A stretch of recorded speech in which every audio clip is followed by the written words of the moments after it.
মার্কিন নৌ অবরোধ না তুললে লোহিত সাগরের বাণিজ্য পথ বন্ধের হুমকি ইরানের। হরমুজে বিধ্বস্ত $24 কোটি মার্কিন নৌবাহিনীর অত্যাধুনিক ড্রোন। শুল্ক হুমকিতে যুক্তরাষ্ট্রকে কঠোর জবাব দেওয়ার সতর্কবার্তা চীনের। সর্বশেষ জানাবো, ইরান যুদ্ধ নয়, সংলাপ চায় প্রেসিডেন্ট পেজিশকিয়ান। শিরোনাম শুনলেন, এবারে বিস্তারিত। মার্কিন নৌ অবরোধ না তুললে লোহিত সাগরের বাণিজ্য পথ বন্ধের হুমকি ইরানের। যুক্তরাষ্ট্রের নৌ অবরোধ অব্যাহত থাকলে পারস্য উপসাগর ও ওমান সাগরের পাশাপাশি লোহিত সাগরের বাণিজ্য পথও বন্ধ করে দেওয়ার হুঁশিয়ারি দিয়েছে ইরান। দেশটির সামরিক বাহিনী এক বিবৃতিতে এই কঠোর হুমকি দেয়।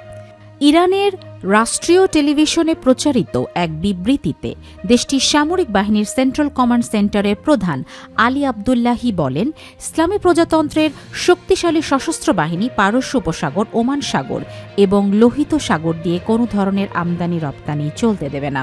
মার্কিন নৌ অবরোধ যুদ্ধবিরতি লঙ্ঘনের সূচনা মন্তব্য করে ওই কর্মকর্তা আরও বলেন, ইরান তার জাতীয় সার্বভৌমত্ব এবং স্বার্থ রক্ষায় চূড়ান্ত পদক্ষেপ গ্রহণ করবে।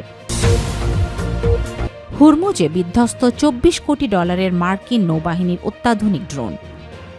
ইরান যুক্তরাষ্ট্র আলোচনার দ্বিধার মাঝেই এবার পারস্য উপসাগরে নিজেদের একটি অত্যাধুনিক নজরদারি ড্রোন হারানোর কথা জানিয়েছেন যুক্তরাষ্ট্রের নৌবাহিনী। গত 9 এপ্রিল MQ-4C ট্রাইটন মডেলের এই ড্রোনটি হরমুজ প্রণালী অঞ্চলের আকাশে বিধ্বস্ত হয়। প্রায় $24 কোটি মূল্যের এই ড্রোনটি যুক্তরাষ্ট্রের সামুদ্রিক গোয়েন্দা নজরদারির অন্যতম গুরুত্বপূর্ণ উপাদান।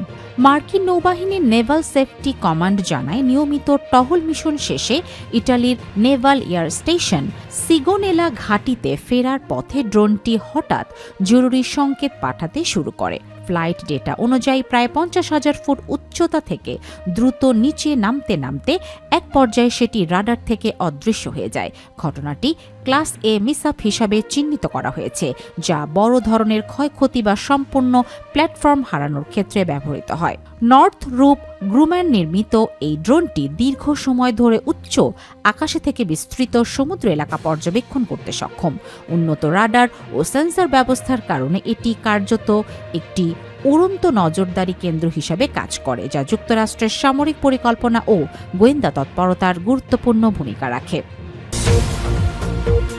শুল্ক হুমকিতে যুক্তরাষ্ট্রকে কঠোর জবাব দেওয়ার সতর্কবার্তা চীনের। ইরানকে সামরিক সহায়তা দেওয়ার অভিযোগ তুলে চীনা পণ্যের উপর উচ্চ শুল্ক আরোপের হুমকি দিয়েছেন মার্কিন প্রেসিডেন্ট ডোনাল্ড ট্রাম্প। এ ধরনের পদক্ষেপ নেওয়া হলে কঠোর পাল্টা জবাব দেওয়ার ঘোষণা দিয়েছে চীন। চীনের পররাষ্ট্র মন্ত্রণালয়ের মুখপাত্র গু জিয়াকুন এক সংবাদ সম্মেলনে বলেন, যুক্তরাষ্ট্র যদি এই অভিযোগকে অজুহাত হিসেবে ব্যবহার করে চীনের উপর অতিরিক্ত শুল্ক আরোপ করে, তাহলে বেইজিং দাঁত ভাঙা জবাব দিতে বাধ্য হবে। তিনি আরও জানান, সামরিক সরঞ্জাম রপ্তানির ক্ষেত্রে চীন বরাবরই দায়িত্বশীল অবস্থান বজায় রাখে এবং এ ধরনের রপ্তানি দেশটির নিজস্ব আইন ও আন্তর্জাতিক বাধ্যবাধকতার আওতায় কঠোরভাবে নিয়ন্ত্রিত হয়।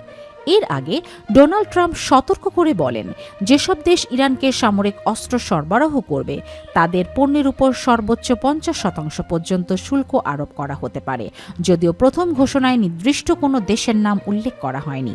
বিশ্লেষকদের মতে এই বার্তাটি মূলত চীন ও রাশিয়াকে লক্ষ্য করেই দেয়া।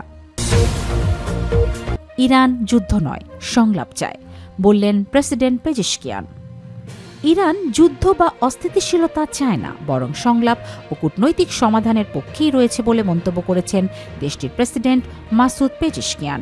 বুধবার 15 এপ্রিল তেহরানে জরুরি সেবা সংস্থার বিভিন্ন বিভাগ পরিদর্শনকালে তিনি এই কথা বলেন। খবর রাষ্ট্রীয় বার্তা সংস্থা IRAN এর। পেজিশকিয়ান বলেন, ইরান সবসময় গঠনমূলক আলোচনা ও কূটনীতিকে অগ্রাধিকার দেয়, তবে যুক্তরাষ্ট্র যদি চাপ প্রয়োগ বা আত্মসমর্পণে বাধ্য করার চেষ্টা করে তা কখনোই সফল হবে না। ইরানের জনগণ এমন কোনো পদক্ষেপ মেনে নেবে না বলেও তিনি সতর্ক করেন। তিনি আরও প্রশ্ন তোলেন, আন্তর্জাতিক আইন ও মানবিক নীতির পরিপন্থী হয়ে বেসামরিক মানুষ, শিশু, গুরুত্বপূর্ণ স্থাপনা যেমন স্কুল ও হাসপাতালের লক্ষ্যবস্তু করে ধ্বংস করার কি যুক্তি আছে?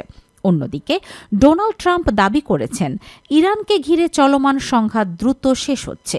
ফক্স নিউজকে দেয়া এক সাক্ষাৎকারে তিনি বলেন, পরিস্থিতি যুদ্ধের সমাপ্তির দিকে এগোচ্ছে।